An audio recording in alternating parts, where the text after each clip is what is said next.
කැමති ඔබතුමා මේ කතාව කියන්න. ඔය ඇත්තටම දරුණුපාලතුමා ලංකාවේ උපදින්න එපයි කියලා කියපු එක සාධාරණයි කියලා අපිට හිතුණා.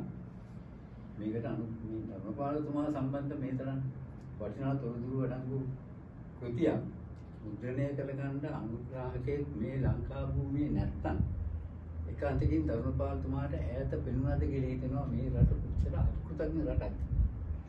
ඒ නිසා අපේ අධිෂ්ඨානයක් තිබුණා එතුමා වෙනුවෙන් මේක කෙසේ හෝ මුද්‍රණය කළ යුතුයි කියලා. ඒ වගේම ශ්‍රී ලංකා සමාගමට ලොකු ඕනකමක් තිබුණා.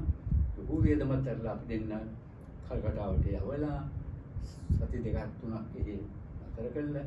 ඒ වෙනුවෙන් පියදම් කළා මේක එලි දැක්වීමේ ලොකු ඕන බැරි වුණොත් පොලියට සල්ලි අරන් හරි මං කරනවා කියලා කිව්වා උගුල් මහත්තයා. ඉතින් එහෙම එකේ දැන් මේක අපි දෙන්නට ඕනේ මේ වෙච්ච වේසමහාසිය හැටියට මේක කොහොමද දෙලි දක්ව ගන්න. ඉතින් ඒ අවතාරණ බවුලත් මේ මගහැරියාම අපිට කිසිම හවුවරණක් තිබුණේ නැහැ. ඉතින් එතකොට තමයි අපි කල්පනා කරේ දැන් මේ ප්‍රකාශකයෝ දැන් වගේ බහුල වශයෙන් නැහැ. අපි දැන් හැමදාම රැට දුරකථනයෙන් කතා කරනවා අපි කාටද කියන්නේ අපි දැන් කොහොමද මේක